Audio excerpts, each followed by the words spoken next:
मौलाय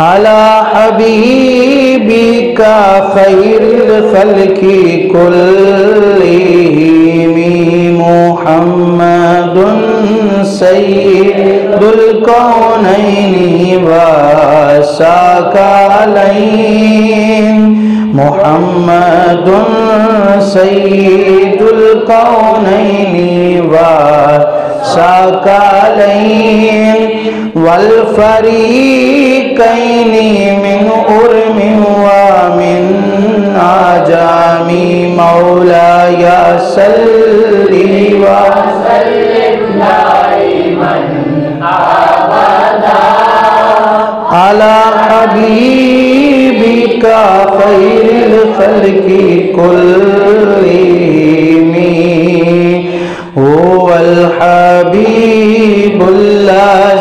तुरजा शफ़ाअतुहु हुवल हबीबुल्लज़ी तुरजा शफ़ाअतुहु लिकुल्ली हौलिन मिनल अहवाली मुक़ताहिमी मौलाय सल्लि व सल्लिम दाइमन अबदा अला हबीबिका खैरिल खल्क़ि कुल्लिहिम। अल्हम्दुलिल्लाह, अल्लाह तबारक व तआला दे फजलो करम दे नाल रसूलुल्लाह सल्लल्लाहु अलैहि वालैहि वसल्लम आप दी नज़रे अनायत सदका साढ़े अज दे रद्दे कादियानियत कोरस दी अल्हम्दुलिल्लाह 7वीं क्लास आ। अल्लाह दी बारगाह दे अंदर दुआ है कि अल्लाह पाक सानू हमेशा हक और सच बयान करने की तौफीक नसीब फरमाए और अल्लाह अज़्ज़ा वजल इस तो बाद सानू अमल की तौफीक नसीब फरमाए। पिछले सबक चों अगर किसी तालिब इल्म दा कोई हवाला रहिंदा या कोई इबारत समझ नहीं आई वो अपनी गल पुछ के ते दिल की तसल्ली करवा सकदा।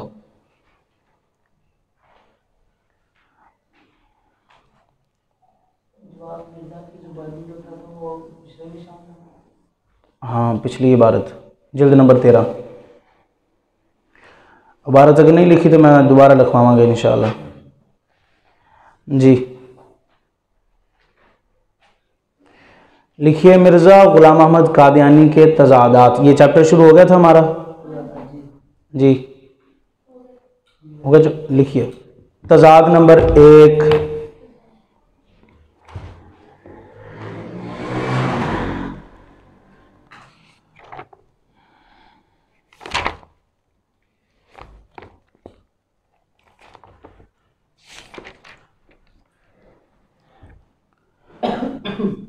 हज़रत सैयदना ईसा अलैहिस्सलाम और रसूलुल्लाह सल्लल्लाहु अलैहि वसल्लम की नबूवत के मुतल्लिक मिर्ज़ा ग़ुलाम अहमद कादियानी बातें करता हुआ लोगों को ये बता रहा था कि नबी वो होते हैं जो किसी से पढ़ते नहीं हैं, नबी वो होते हैं जो दुनिया में किसी के शागिर्द नहीं होते, नबी वो होते हैं जो अल्लाह तबारक व तआला से पढ़कर ही इस दुनिया में तशरीफ़ लाते हैं। अब मिर्ज़ा ने जब उन नबियों के हवाले से बात की, उन नबियों के मुताल्लिक बात की, तो फिर बीच में इसने वही चाल की जो हमेशा अपने लिए ये करता आया है। कहता 100 में हल्फन कह सकता हूँ। लिखिए इबारत लिखिए, 100 में हल्फन कह सकता हूँ कि मेरा हाल। इबारत लिख चुके हो? इधर जवाब भी लिख लिया सी।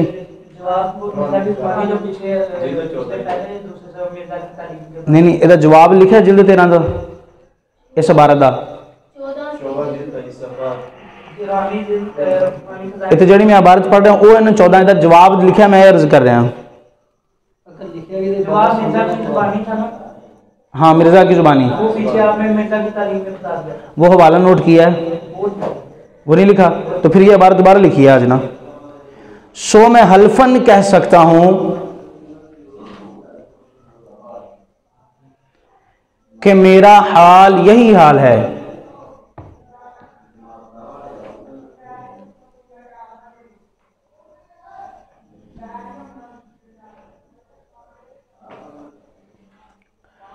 कोई साबित नहीं कर सकता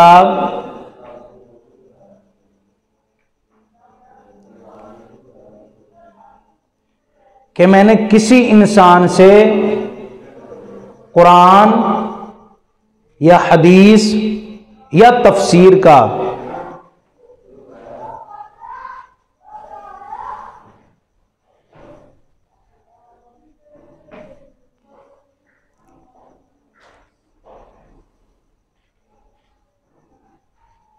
जी तफसीर का यहां तक हो गया भारत। एक भी सबक पढ़ा है। मिर्जा गुलाम अहमद कादियानी दावा कर रहा है कोई साबित नहीं कर सकता कि मैंने किसी एक शख्स से भी कोई एक भी कुरान का, तफसीर का, हदीस का एक सबक भी मैंने नहीं पढ़ा। चैप्टर नंबर 2 के अंदर हमारी पहली इबारत तालीम के हवाले से यह थी कि मिर्जा के उस्ताद कितने हैं। ये हमने आपको लिखवाई थी ना इबारत, वो लिखवाता हूं इबारत पूरी। फिर दोबारा लिखिए, या किसी मुफस्सर या मुहद्दिस की शागिर्दी इख्तियार की है।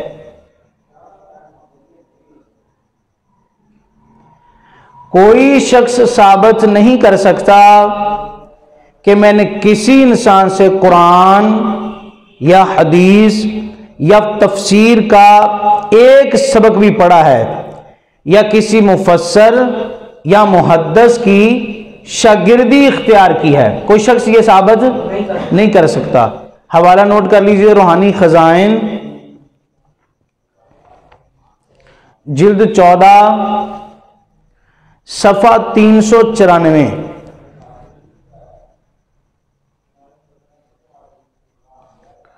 दूसरी किताब है अयामुस सुलह,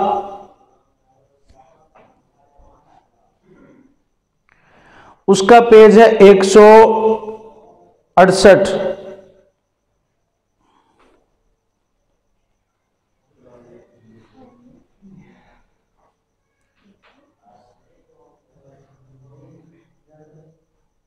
जी हो गई बात जी। इसी के नीचे लिखिए कि इसी इबारत का या इसी दावा का जवाब, यानी जो मिर्जा ने दावा किया ना, इसी दावा का जवाब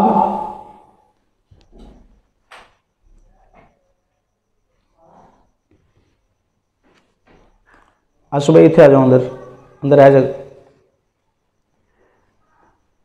मिर्जा के इसी दावा का जवाब लिख लिया जी, इसी की जुबानी। मिर्जा का ये जो दावा है कि कोई शख्स साबित नहीं कर सकता कि मेरा कोई उस्ताद है, मैंने किसी से एक सबक भी पढ़ा हो, मैंने ना कुरान का, ना तफसीर का, ना हदीस का कोई एक भी सबक मैंने किसी से नहीं पढ़ा, कोई बंदा साबित नहीं कर सकता। जवाब लिखिए,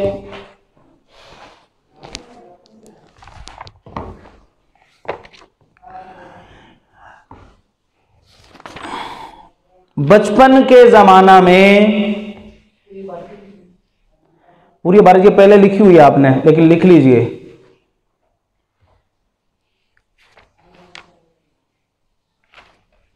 रिकॉर्डिंग सुनने वाला तो नहीं, दोबारा दूसरी एपिसोड कट के सुनता रहेगा, उन्होंने तो चलो फायदा हो, इको चैप्टर जी सारा कुछ हासिल हो जाए।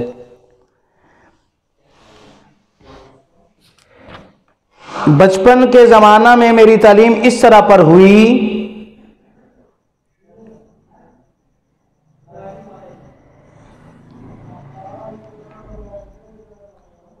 कि जब मैं 6-7 साल का था,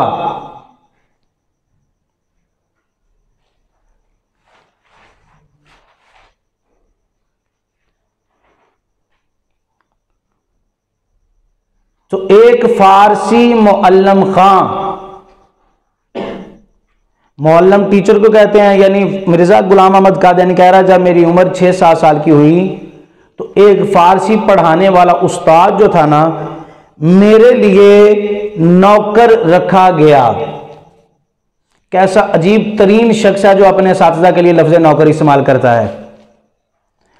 इस तरह के जाहिल किस्म के लोग जो हैं वो पूरे कादियानियत की जो है वो रहनुमा लीडर बने हुए हैं, जो अपने असातिज़ा के मुतालिक लफ्ज़ नौकर इस्तेमाल करता है। मौला कायनात मौला अली रज़ी अल्लाह तआला अन्हु इरशाद फरमाते हैं, जिसने मुझे एक लफ्ज़ पढ़ाया वो मेरा उस्ताद है, और उसका मुझ पर इतना हक है कि वो मुझे चाहे तो किसी चौक के चौराहे पे खड़ा करके किसी के हाथों भी मुझे बेच सकता है। इस्लाम हमें यह बताता है कि उस्ताद की ये इज्जत होती है। और ये कमीना शख्स अपने उस्ताद के बारे में क्या कह रहा है कि एक नौकर रखा गया, एक फारसी खां मुअल्लम मेरे लिए नौकर रखा गया, जिन्होंने कुरान शरीफ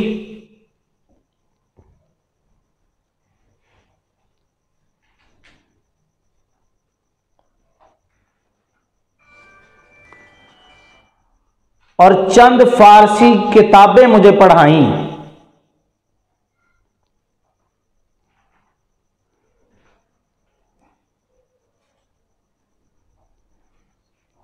अब मिर्जा का दावा जिल्द नंबर 14 के अंदर आपने ये लिखा कि मिर्जा ने कहा कि कुरान शरीफ, हदीस शरीफ और तफसीर के अंदर कोई शख्स साबित नहीं कर सकता कि मेरा कोई उस्ताद है। ऐसे ही सुना आपने या नहीं? लिखा आपने। अब पहला उस्ताद साबित हो गया कि एक फारसी खां मुअल्लम मेरे लिए रखा गया, जिसने मुझे कुरान शरीफ और चंद फारसी की किताबें पढ़ाई, और उस बुजुर्ग का नाम फजल इलाही था।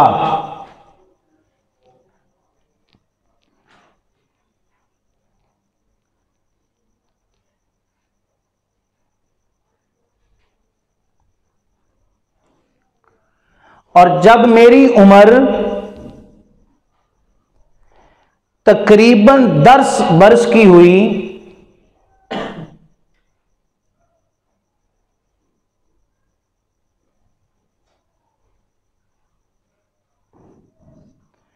तो एक अरबी खां मुअल्लम मेरी तरबियत के लिए रखे गए।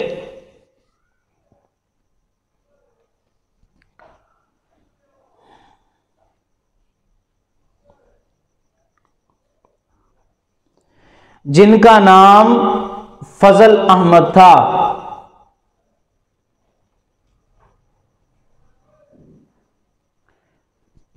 मैं ख्याल करता हूं, अब डंडी मारना इसका अजनों से काम था। वो आपने एक कहानी पढ़ी होगी ना स्कूलों के अंदर, हमने भी पढ़ी थी कि वो एक बिच्छू था जो एक कछुए पे सवार होकर दूसरे किनारे पे जाना चाहता था। कछुए से कहने लगा कि कछुए भाई मैंने पार जाना है, तो उसने कहा जनाब आ जाइए, मैं ले जाता हूं आपको पार। अब ये कछुए की कमर पे सवार हुआ। पार जाने से कबल ही जब वो पानी के अंदर तैर रहा था ना, तो ये बार बार उसे डंग मारता जा रहा था। कछुए ने पूछा यार ये अजीब बात है, मैं तुम्हारे साथ भला कर रहा हूं, तुम्हें पार ले जाने के लिए जो है वो मेहनत कर रहा हूं, और तुम हो के मुझे बार बार डंग मारी जा रहे हो। तो बिच्छू आगे से कहने लगा कि कछुए भाई असल में ना ये हमारी मजबूरी है, हमारी फितरत ही ऐसी है। मियाँ साहब का पंजाबी का शेर, मियाँ साहब फरमाते ने सप्पां दे पुत्र कदी मित्र नहीं होंदे ते भावें चुल्लियां दुध पियाइए। तो वो कहने लगा कि मेरी ये फितरत है कि मुझे जो है वो जब तक डंग ना मारूं ना सब्र नहीं आता। अब कछुए ने कहा चलो अगर ये आपकी मजबूरी है तो हमारी भी एक मजबूरी है। उसने पानी के अंदर जोरदार एक वो गहराई तक एक गोता लगाया ना, तो वो बेचारा कहीं डूबता हुआ गोते खाता हुआ, जब वो बिच्छू तड़पता हुआ बाहर आया ना, तो उससे पूछा बताओ अब हमारी आदत भी तुम्हें बर्दाश्त करनी पड़ेगी। अब मिर्जा की आदतें हैं बाज दफा डंडी मारना। अब डंडी क्या मारता, कहता है मैं ख्याल करता हूं चूंकि मेरी तालीम खुदा ताला के फजल की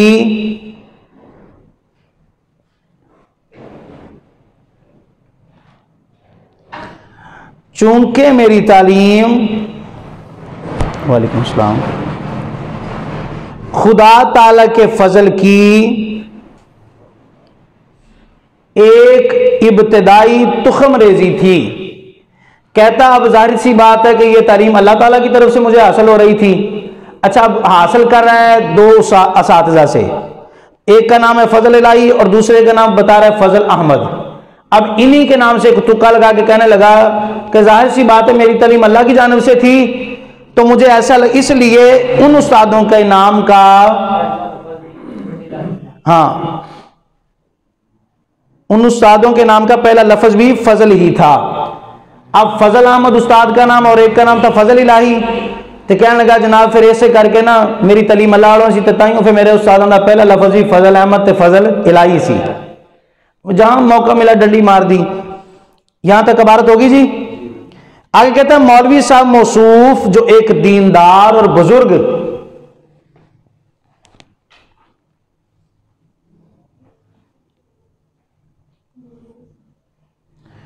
मौलवी साहब मौसूफ, मौसूफ दो तरह से होता है, एक होता है सीन के साथ, एक होता है स्वाद के साथ। ये स्वाद के साथ है मौसूफ।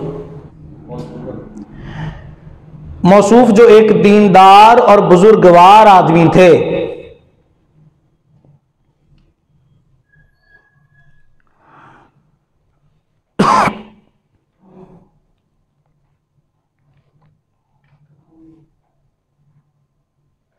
जी, वो बहुत तवज्जो और मेहनत से पढ़ाते रहे।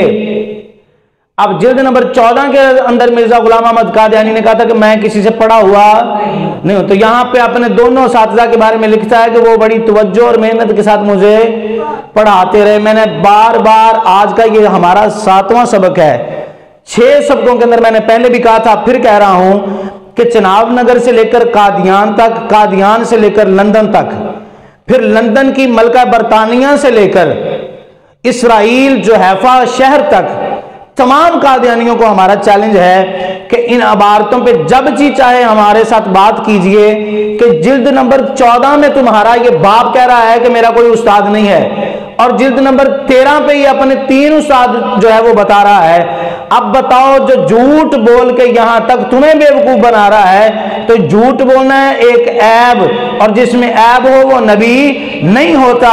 नबी को तो अल्लाह तबारक व तआला हर ऐब से पाक फरमा के इस दुनिया में मबूस फरमाता है। तो कादियानियों को जरा थोड़ा सा सोचना चाहिए। जी, कहां तक होगी ये बात? हाँ, और मैंने सरफ की बाज किताबें, इल्म सरफ एक अरबी का इल्म है, सीन के साथ नहीं, स्वाद के साथ सर्फ, इल्म सर्फ की किताबें और कुछ कवायद नहव उनसे पढ़े।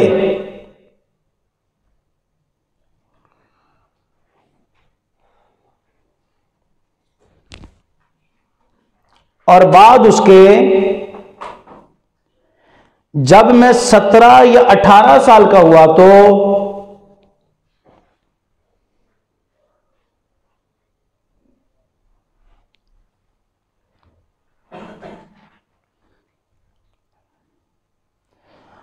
तो एक और मौलवी साहब से चंद साल पढ़ने का इत्तेफाक हुआ।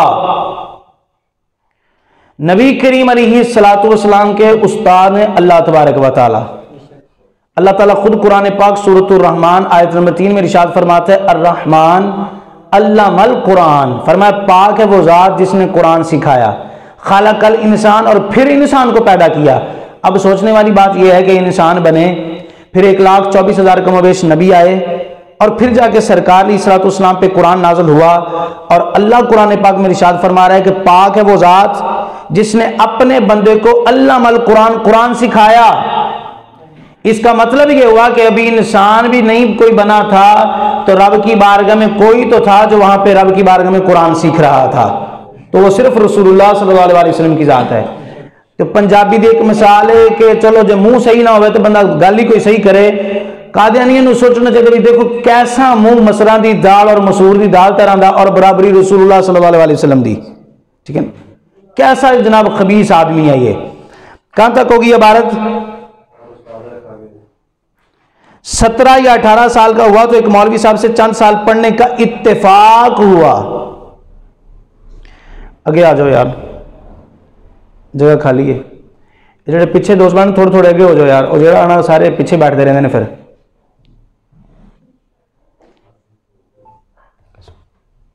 हो जाओ।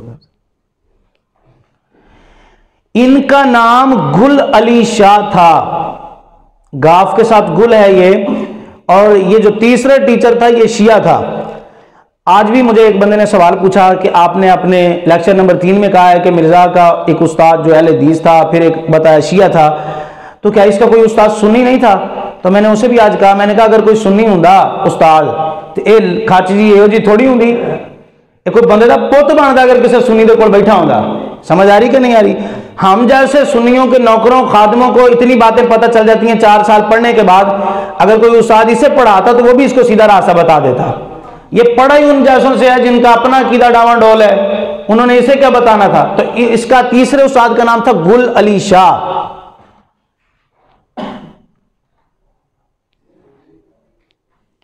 इनको भी मेरे वालिद साहब ने नौकर रख कर कादियान में पढ़ाने के लिए मुकर्रर किया था। अपने उस्तादां दा किड्डा ताबेदार शागिर्द है, और तुसी देख सकते हो कादियान में पढ़ाने के लिए मुकर्रर किया था। और इन आखिर जिक्र मौलवी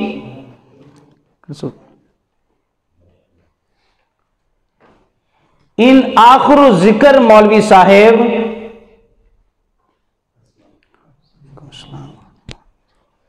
कैसे इधर तशरीफ सब कुर्सी करीब उधर कुर्सी भी करीब सीधी करना नाराए तकबीर सीधी करना नाराए रिसालत नाराए तहकीक नाराए हैदरी मगर तो बाद फिर जब होगी से शुरू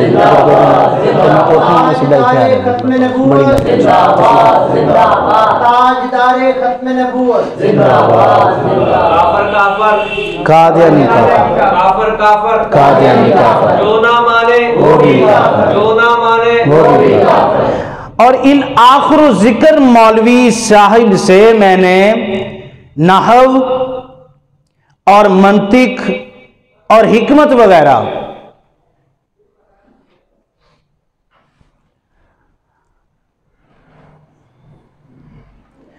उलूमे मुरव्वजा को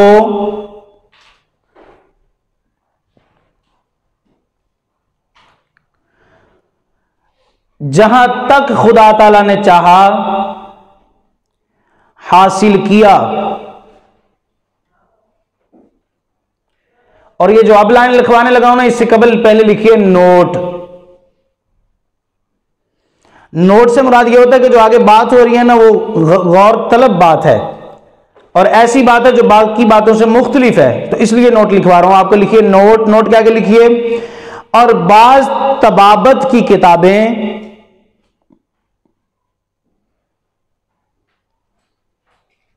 मैंने अपने वालिद साहब से पढ़ी हैं। जिल्द नंबर 14 की मैंने जो आपको अबारत लिखवाई जिसमें मिर्जा ने कहा था कोई शख्स साबित नहीं कर सकता कि मेरा कोई उस्ताद है। मैंने किसी से कुरान हदीस या तफसीर का कोई सबक मैंने नहीं पढ़ा। आपके सामने अबारत पेश की था ना मैंने, ये रही वो अबारत। और ये जिल्द नंबर 13 के अंदर 3 उस्ताद मिर्जे के हो गए, फजल इलाही, फजल अहमद और गुल अली शाह। 3 असातिज़ा के बावजूद चौथा उस्ताद इसका बाप है। जो बंदा अपने बाप के उस्ताद होने पे इनकार कर सकता है वो किसी के इनकार होने पे भी एतराज कर सकता है। वो किसी से भी मुकरने में जो है वो एतराज कर सकता है।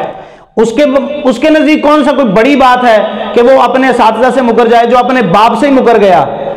आप जरा तसव्वुर कीजिए, इतना गलीज शख्स जो अपने बाप की उस्तादी को उस्तादी ना माने और दावा यह करे कि कोई बंदा साबित नहीं कर सकता मैंने किसी से कुछ पढ़ा है। आप बताइए, पंजाबी में वो कहते हैं जरा प्यो ना मने तो होंदा ही हराम दा है, तो कादियानियों के नजदीक फिर ये कौन है? हमने कहा, बार बार मैं कह रहा हूं कि जो कादियानी हमारा अगर ये कोई लेक्चर सुनता है तो उनसे मुतालबा है हमारा, ये किताबें आपकी हैं, सबक आपका है, मौलवी आपका है, बंदा आपका है और आपके नजदीक तो ये नबी के दर्जे में है ना। तो जरा हौसला कीजिए। नबी वो होता है जो झूठ ना बोले। कुरान कहता है लानतुल्लाहि अल काज़िबीन, झूठों पर खुदा की लानत है। अब 14वीं जिल्द में वो कहता है मेरा उस्ताद कोई नहीं। 13वीं जिल्द में हमने 3 उस्ताद बमे उसका वालिद आपको दिखाए। अब आप फैसला कीजिए कि ये एक सच्चा मर्द कहलाने के काबिल नहीं है और तुम इन्हें उस नबी के बराबर और उसके बाद नबी मानते हो जिस नबी को काफिर भी सादिकुल अमीन तस्लीम करते हैं, जिस नबी को सादिकुल अमीन तस्लीम करते हैं। इसका हवाला नोट कीजिए, रूहानी खजाइन। नोट खत्म हो गया। नोट क्या लिखा नहीं, इबारत हो गई। हाँ, वालिद वाली इबारत लिखवाई थी ना आगे, हाँ वही नोट है। लिखिए रूहानी खजाइन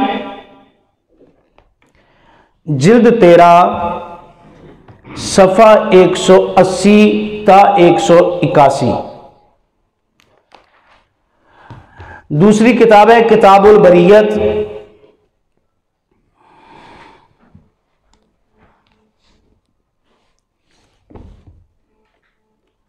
किताबुल बरियत सफ़ा 162 ता 163 जी। तजाद नंबर 2,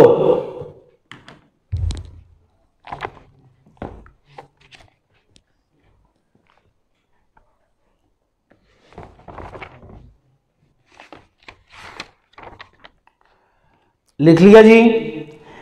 अच्छा, हमारे नज़दीक, मुसलमानों के नज़दीक हज़रत ईसा अलैहिस्सलाम कहाँ हैं? कहाँ? आसमानों पर।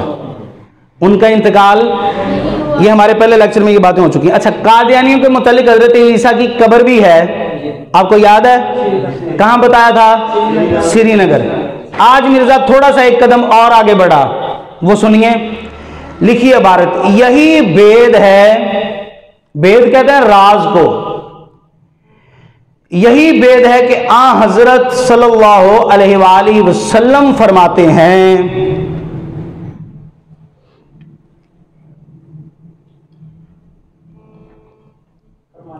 जी कि मसीह माऊद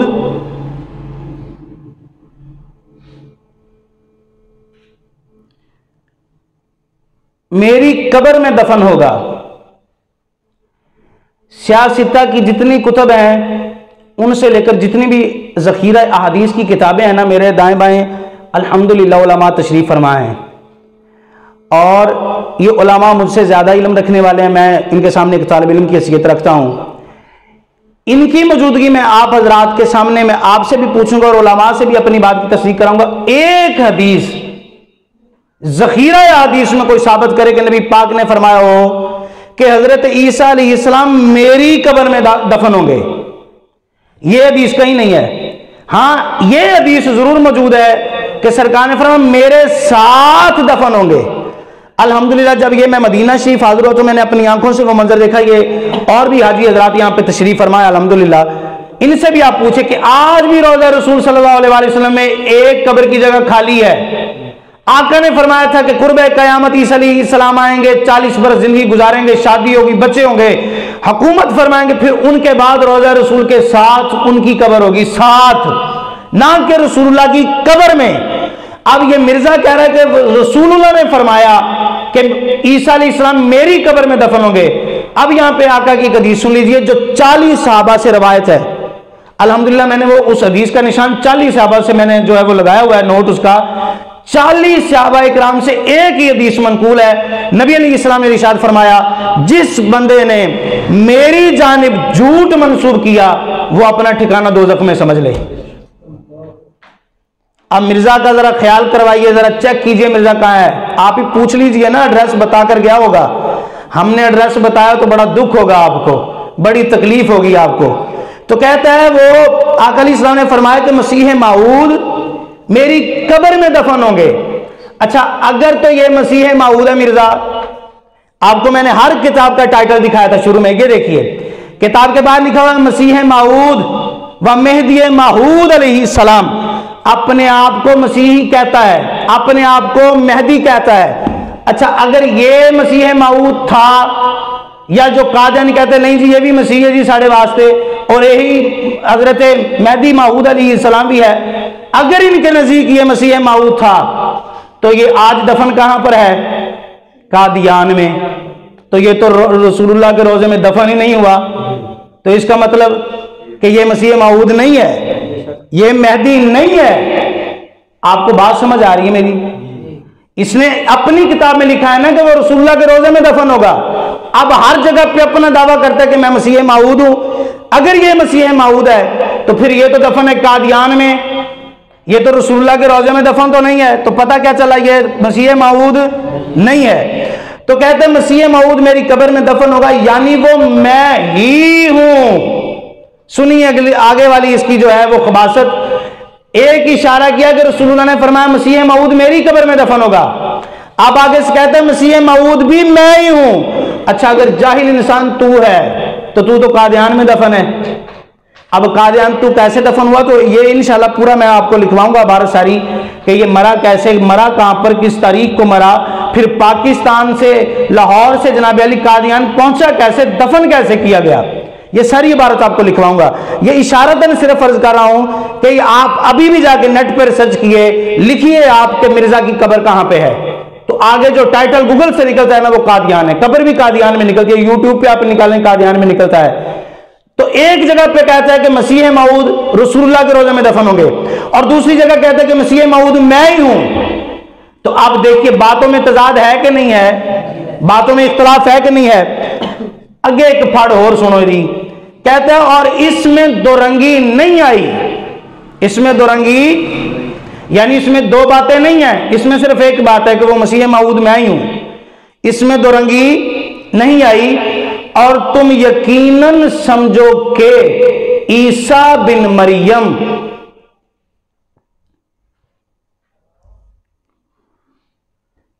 और तुम यकीनन समझो कि ईसा बिन मरियम फौत हो गया है। मैं उलमा की मौजूदगी में आज फिर वो अपने अल्फाज दोहराना चाहता हूं कि अगर मिर्जा की इबारत बयान करना हमारी मजबूरी ना हो तो हम कभी भी इस तरह के बेहयाओं वाले अल्फाज इस्तेमाल ना करें। यह सिर्फ हमारा मकसद है कि आपको लिखवाना है, ताकि आप कल को जब ये इबारत बताएंगे ना किसी को, अगर आज हम यहां पे अदब वाले लफ्ज लिखा दें आपको, आप किसी कादियानी के सामने इबारत पेश करें, वो कहेगा वो तो नहीं है। मैंने करी साहब एक मरतबा ना एक वाबी से कहा कि नशरुत्तीब के शुरू में ना फसल मोहम्मदी का बाब है, और अशरफ अली तानवी ने नशरुत्तीब में रसूलुल्लाह को नूर तस्लीम किया है, और ये तकरीबन ना सफ़ा नंबर 5-6 पे ये इबारत है। वो मुझे कहता नहीं आप सुन्नी झूठ बोलते हैं, आपका सारा मजहब ही झूठ है। मैंने कहा क्या हुआ, वो जो आप इबारत बता रहे हैं ना वो सफ़ा नंबर 12 पे है, वो सफ़ा नंबर 6 पे नहीं है, वो तो सफ़ा नंबर 12 पे है। तो ये इस तरह की जो है वो चालें चलने के लिए ना हमारी मजबूरी है कि वो इबारत वही लिखाएं जो किताब में लिखी हुई है, ताकि कल कोई मैदान से भाग ना सके। तो कहता है कि ईसा बिन मरियम फौत हो गया है। अच्छा, पहले कहा था कि हजरत ईसा की कब्र कहां है, श्रीनगर कश्मीर में। श्रीनगर वो इलाका है जो मकबूजा कश्मीर है, जो हिंदुस्तान की अंडरलाइन में आता है। अब एक कदम और बढ़ा, कहता है और कश्मीर श्रीनगर मोहल्ला खान यार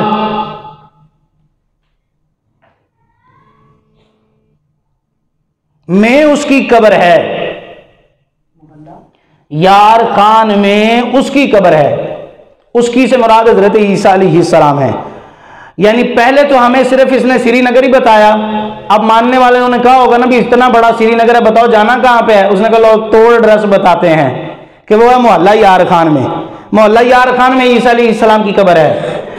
अगर कोई ईसाई पूछे आपसे जिनके नजदीक हजरत ईसा अलैहिस्सलाम इंतकाल कर गए, उन्हें बता दीजिएगा कि अगर आपके नजदीक इंतकाल कर गए तो उनकी कब्र श्रीनगर में जाइए, आप भी तलाश कीजिए, क्योंकि टोटली सभी ईसाइयों के नजदीक हजरत ईसा अलैहिस्सलाम ने इंतकाल नहीं किया। यह मसला याद रखिएगा।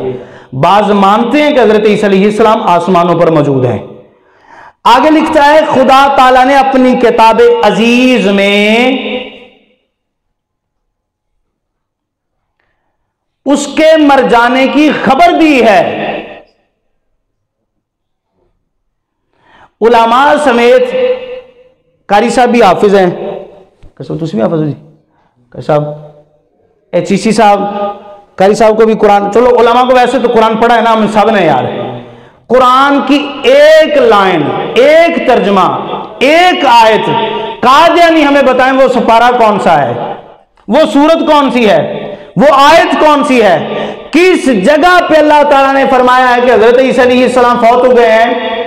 मैंने आपको सूरत निसा की आयतें लिखवाई थी कि जब यहूदियों ने कहा कि हमने ईसा अलैहिस्सलाम को सूली पर लटकाया या हमने कत्ल कर दिया, तो अल्लाह ने फरमाया ना इन्होंने सूली पर लटकाया है, ना इन्होंने उन्हें जो है वो कत्ल किया है, बल्कि अल्लाह तबारक व तआला ने ईसा अलैहिस्सलाम को जिंदा आसमान पे उठा लिया है। अब आपका कुरान ये कहता है, लिख लिया भारत किताब अजीज में उसके मर जाने की खबर दी है। हवाला नोट कीजिए, रूहानी खजाइन जिल्द 19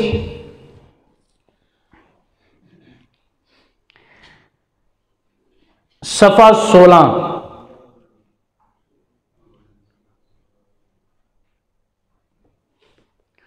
इसी के अंदर दूसरी किताब है कश्ती नूह, उसका पेज नंबर 18।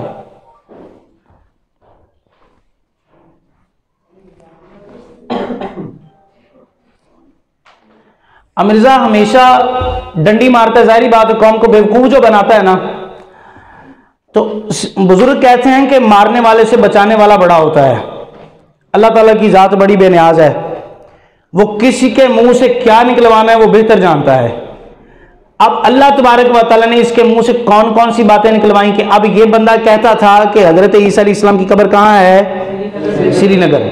और दूसरी किताब ने इसी किताब के अंदर हजरत ईसा की कब्र का एक एड्रेस और बता दिया। लिखिए तजाद नंबर 3।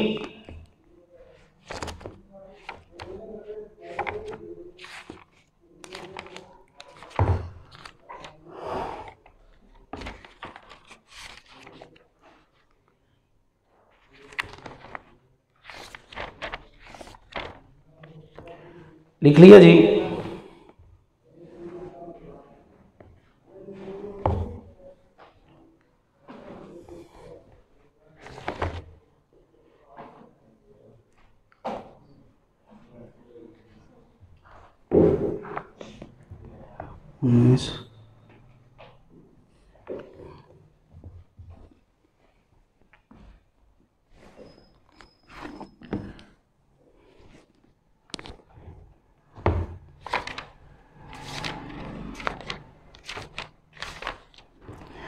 तो बहरहाल मानना पड़ा कि हजरत ईसा भी वफात पा गए हैं।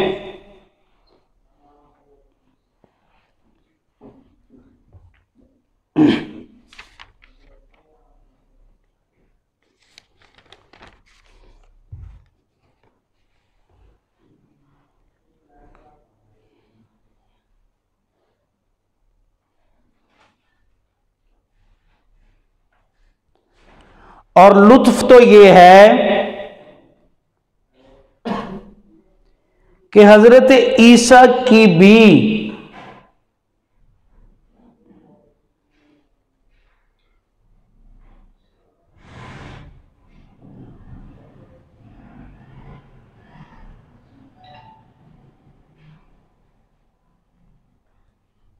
बिलाद शाम में कब्र मौजूद है। बिलाद कहते हैं शहर को। बिलाद शाम में कब्र मौजूद है। अभी ये क्या कहता था, कब्र कहां है बोलिए, श्रीनगर कश्मीर में, मोहल्ला यार खान में। अब कितना बड़ा देखो ना, इतना सफर किया यार। और लोग झूठ बोलते हैं, आयात के तहत लोग झूठ बोलते हैं, हदीस के तहत लोग या बाद दफा झूठ बोल जाते हैं, तारीखों को आपस में मिलाते हुए झूठ बोलते हैं। ये ऐसा पलीद शख्स है जो झूठ बोलता है रकबे को मिलाने के लिए। ये रकबे और किलोमीटर में झूठ बोलता है। कहता है कि उनकी कब्र, हजरत ईसा अलैहिस्सलाम की भी बिलाद शाम में कब्र मौजूद है, और हम ज्यादा सफाई के लिए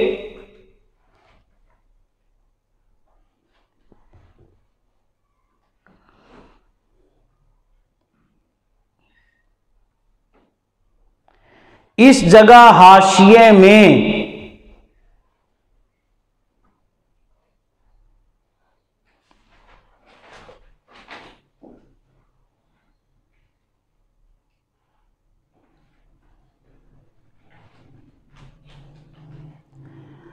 सैयद मौलवी मोहम्मद अस्साइदी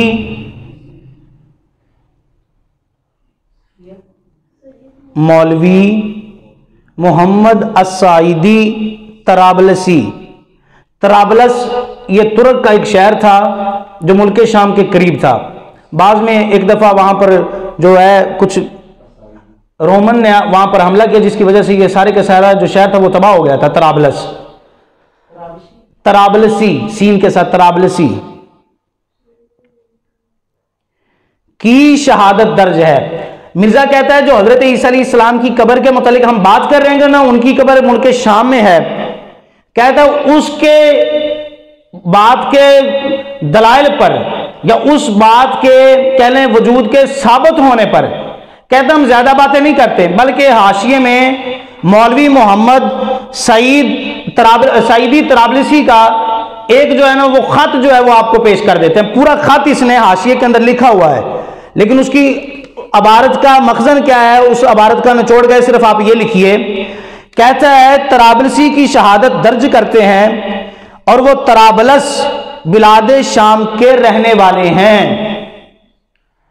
यानी मौलवी साहब जो हैं वो तराबलस शहर जो है वो बिलाद शाम के रहने वाले हैं।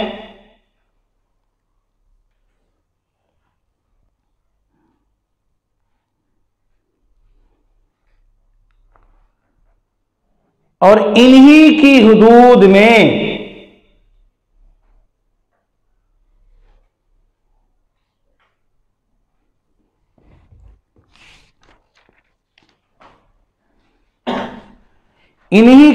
हजरत ईसा अलैहिस्सलाम की कब्र है।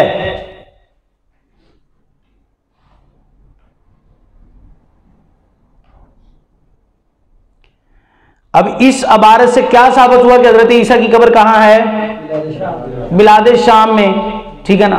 और पीछे वाली जो अबारतें बयान की वहां पे क्या साबित हो रहा था? श्रीनगर कश्मीर में। अब यहां भी तजाद आया कि नहीं आया? इख्तिलाफ आया कि नहीं आया?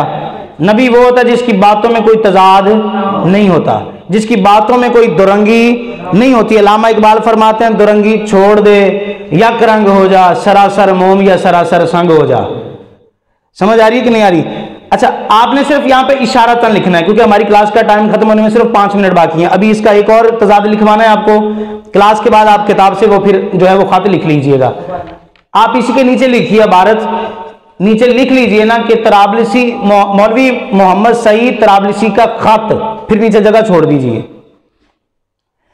मौलवी सैयद मोहम्मद अस्साइदी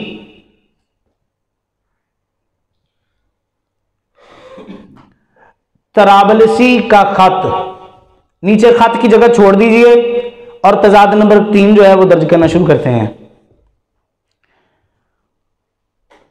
और इसका हवाला भी नोट कर लीजिए, रूहानी खजाइन जिल्द 8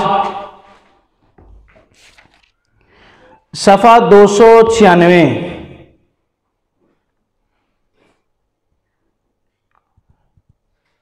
लिख लिया जी? 296। दूसरी किताब है इत्तिमाम हुज्जत,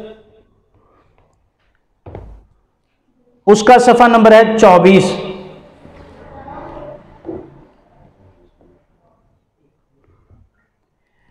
इत्तिमाम हुज्जत सफा नंबर 24।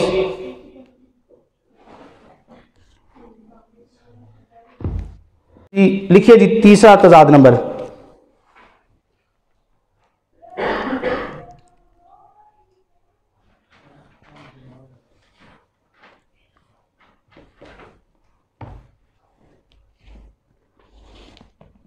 बहरहाल मानना पड़ा कि हज़रत ईसा की वफात पा गए, ये जवाब है उसका पहली इबारत का जी।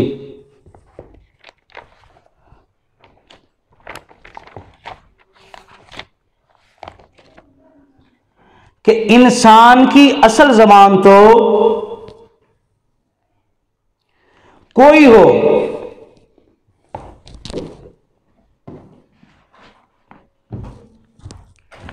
इंसान की असल जुबान तो कोई हो और इल्हाम इसको किसी और जुबान में हो।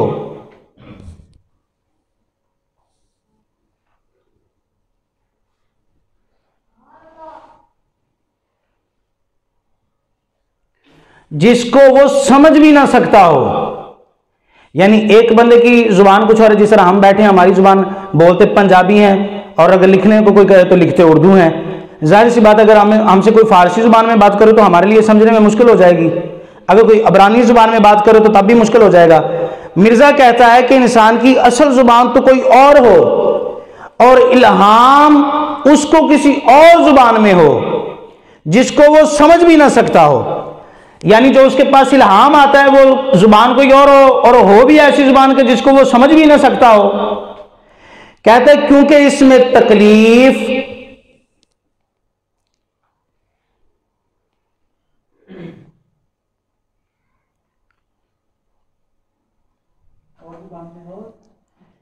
जिसको वो समझ भी ना सकता हो,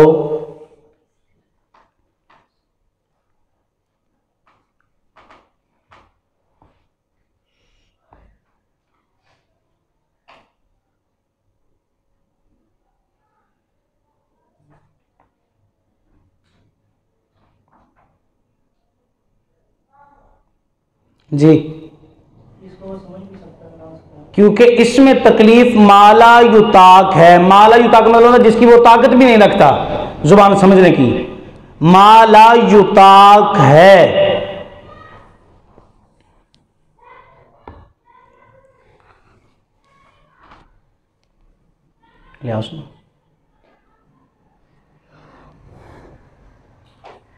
और ऐसे इल्हाम से फायदा क्या, यानी जुबान है उर्दू और अगर वो रजिस्टर पीछे पे दे और इल्हाम आता है उसको फारसी जुबान में, तो जाहिर सी बात है अब इल्हाम आने का फायदा क्या होगा, कोई फायदा नहीं, उसको समझ ही नहीं आएगा।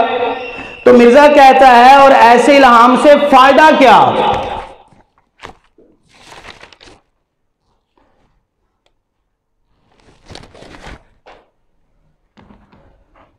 लिख लिया जी। फायदा क्या हुआ, जो इंसानी समझ से बालातर है, उस इल्हाम से फायदा ही क्या जो इंसान की समझ से बालातर है, जो उसको समझ ही ना आ सके। तो ऐसी जुबान में इल्हाम मुश्किल है। इसका हवाला नोट कीजिए, रूहानी खजाइन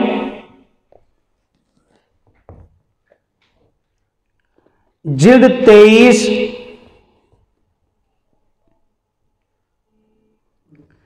सफ़ा 218, इसी की दूसरी किताब है चश्मा मार्फत, सफ़ा 210।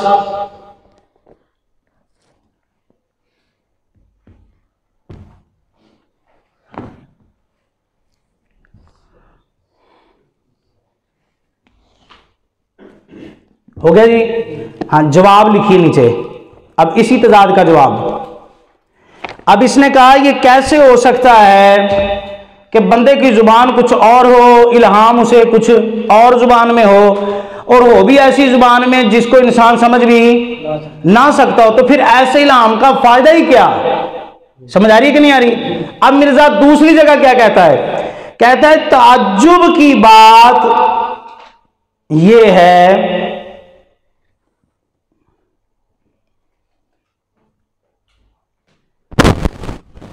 कि बाज इल्हामात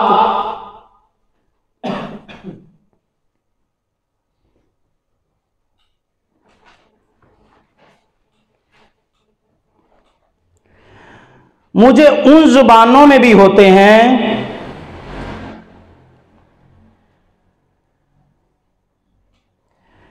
जिनसे मुझे कुछ वाकफियत नहीं।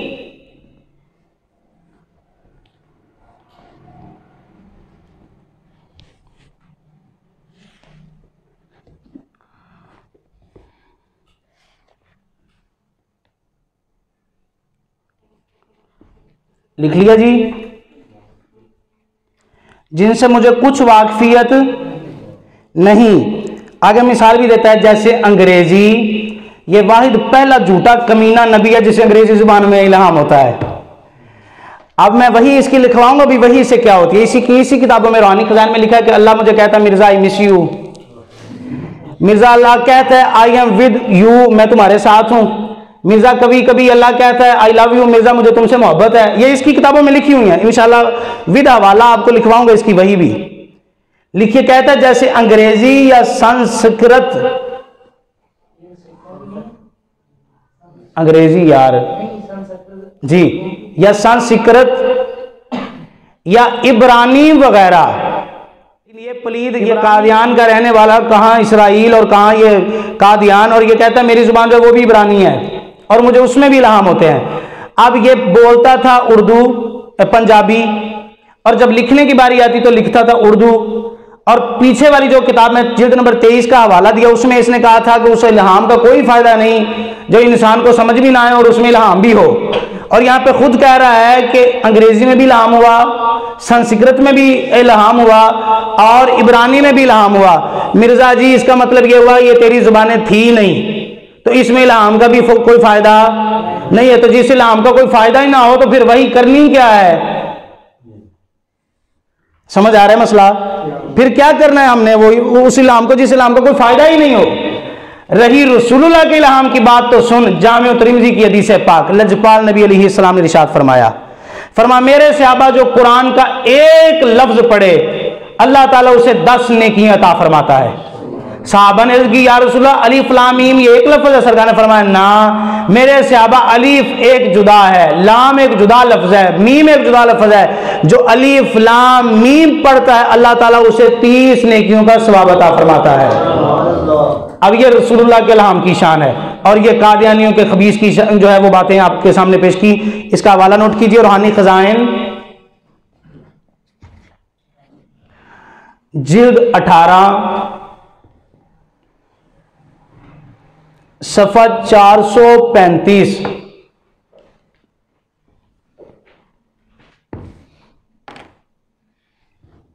लिख लिया जी। दूसरी किताब है नुज़ूल मसीह सफ़ा 57। मसीह 57 तजाद नंबर 4। इबारत लिखिए, मैं महज नसीहतन। अब हमारे आजकल सोशल मीडिया पे ना, जहां पे मिर्जा मोहम्मद अली इंजीनियर जैसे फितने हैं ना, कुछ और भी फितने हैं। एक फितना वो गामदी साहब भी हैं, और एक फितना जनाब अली बकायदा ये शियों का आबदी भी है, ठीक है ना, जिनको बार बार मर्ज़े लायक होती है ना बातें करने की। और मैंने अक्सर कई बार बातें की हैं कि खुदारा सरकारी सलातो इस्लाम की नबूवत जो है वो हमारे लिए मेन टॉपिक है। हम सुन्नी हों, वाबी हों, शिया हों, देवबंदी अहले हदीस कोई भी हो, इस मसले में हमारा किसी से कोई इख्तलाफ नहीं है। हम सभी इस मसले को मानने वाले हैं। लेकिन हमें जाहिर सी बात है इख्तलाफ क्या होते हैं हमारे सुन्नियों के अपने मसाइल ये हैं कि लाइटिंग किसने की है किसने नहीं की, चौड़ां दे विच जनाब दुध किने पाया तो किने नहीं पाया, ठीक है ना, मिठा किदा ज्यादा है तो मिठा कम किदा, साढ़े तो इख्तलाफ रह गए ने। शियां दे इख्तलाफ ये रहे हैं कि जनाब घोड़े थले नंगिया कौन है तो कौन जड़ा ना नहीं नंगिया है। देवबंदियों के खिलाफ अभी तक यहीं पे पड़े हुए हैं कि जनाब दौरा तबलीग के लिए आप जाओगे या नहीं जाओगे।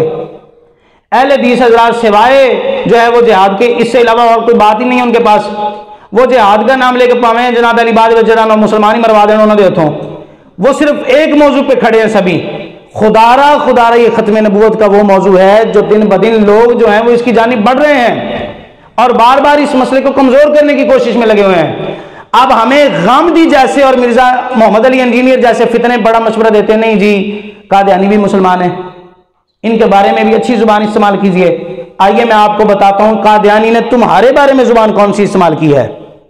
ये जो लिबरल किस्म के हमें मशवरा देते हैं ना कि कादियानियों के बारे में अपना लहजा नरम रखिए, मैं बताता हूं कि कादियानियों ने तुम्हारे बारे में कौन सा लहजा रखा है, फिर अपना फैसला कीजिएगा खुद कि तुम कौन सी जनाब अली जो है वो किस्मों में से हो जो कादियानियों ने तुम्हारे मुतालिक किस्में बयान की हैं। नसीहत लिखिए, मैं महज नसीहतन लिल्लाही। अब मिर्जा नसीहत कर रहे उलमा को, क्या कहता है, नसीहतन लिल्लाही मुखालिफ उलमा, और इनके हम ख्याल लोगों को कहता हूं, यानी जो मेरे मुखालिफ उलमा हैं, मैं नसीहतन लिल्लाही मुखालिफ उलमा, और जो इनके हम ख्याल हैं, यानी जो उलमा मेरे मुखालिफ है ना और जो इनके मुखालिफिन के हम ख्याल लोग हैं, मैं उनको कहता हूं, क्या कहता मिर्जा, कि गालियां देना और बदजबानी करना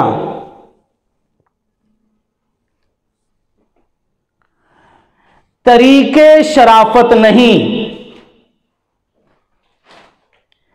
मिर्जा आसान लफ्ज़ में तुहानू समझाने की कोशिश करा तो कह रहा है कि जेडे उलमा मेरे खिलाफ ने और जेडे इन्हां दे हम ख्याल लोग ने यानी वो भी मेरे खिलाफ ने, मैं इन्होंने कहना चाहना भी मेहरबानी करो, गाला ना कढ़िया करो, मैनू बुरा भला ना क्या करो, ये कोई काम चंगा नहीं है। तो तू बड़ा सोहना काम किया है, ठीक है भी तू केड़ा काम किया, तेरी दस्तारबंदी होनी चाहिए, भी तेरे लिए फुर्लां दा हार होना चाहिए जेड़ा तू काम किया है। शुक्र करके भी तू जनाब अली उस वक्त गुजर गया कि जिस वक्त तेन कोई गाजी मुमताज कादरी वर्गा टकरिया नहीं। अगर टकरिया होंदा तो तेरिया नस्लां याद कर दियां भी तेरी इज्जत करनी किवें सी। अब कहते हैं कि ये तरीके शराफत नहीं, यानी गालियां देना, मुझे बुरा भला जो तुम कहते हो ना, ये अच्छी बात नहीं है, ये शरीफ लोगों का काम नहीं है। और मिर्जा ने खुद जुबान क्या इस्तेमाल की, सुनिए आगे इबारत, इसका हवाला लिखिए रूहानी खजाइन जिल्द 17 सफा 471 और 40 नंबर 4 सफा 129 40 नंबर 4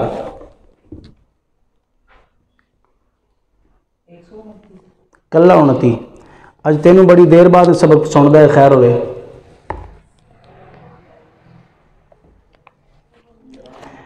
अब इसी के नीचे लिखिए कि मिर्जा हमें शराफत का सबक देते हुए, इबारत लिखिए, मिर्जा हमें शराफत का सबक देते हुए खुद घटिया और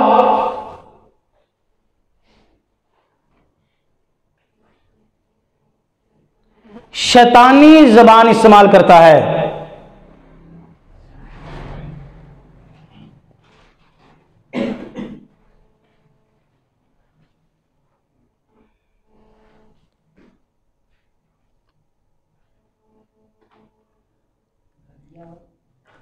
शैतानी जबान इस्तेमाल करता है।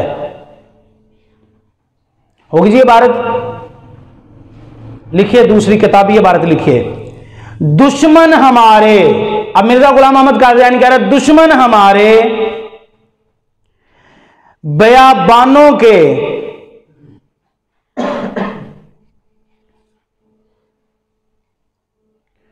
खंजीर हो गए।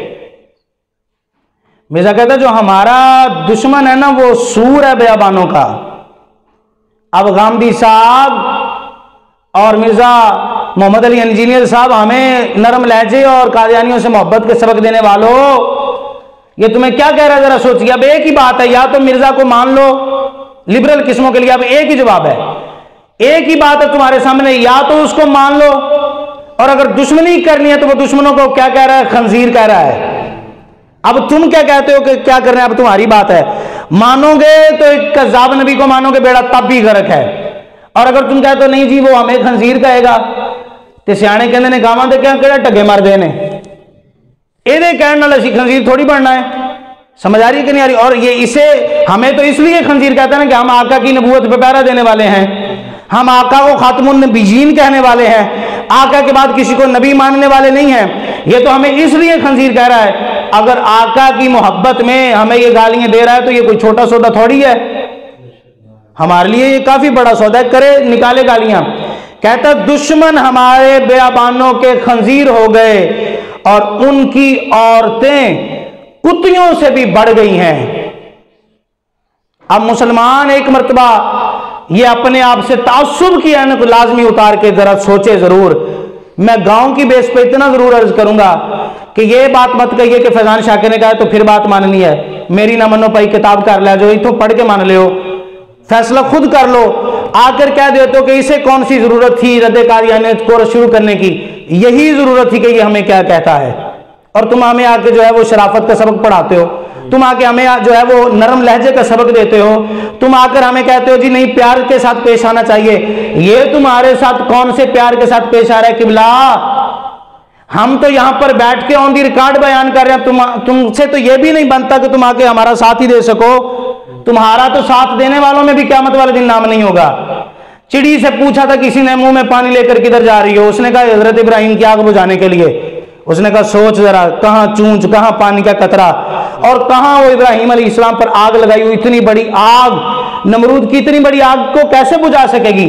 उसने कहा मुझे भी पता है कि मेरी चूंच के पानी से आग तो नहीं बुझेगी, क़यामत वाले दिन नाम तो बुझाने वालों में ही आएगा ना, लगाने वालों में तो नहीं आएगा। हमें फिक्र ही नहीं है मजमा आता कि नहीं आता, हमारा काम हो रहा है, हमारा पैगाम पहुंच रहा है, हमारा साथ कोई दे ना दे, क़यामत वाले दिन। लेकिन बात याद रखिएगा, रसूलुल्लाह सल्लल्लाहु अलैहि वसल्लम की बारगाह में हम इतना तो कहेंगे ना, या रसूलुल्लाह फलां फलां बंदे ने खत्म नबूवत के मामले में हमारा साथ दिया था। अब इस इबारत का हवाला लिखिए, रूहानी खजाइन जिल्द नंबर 14,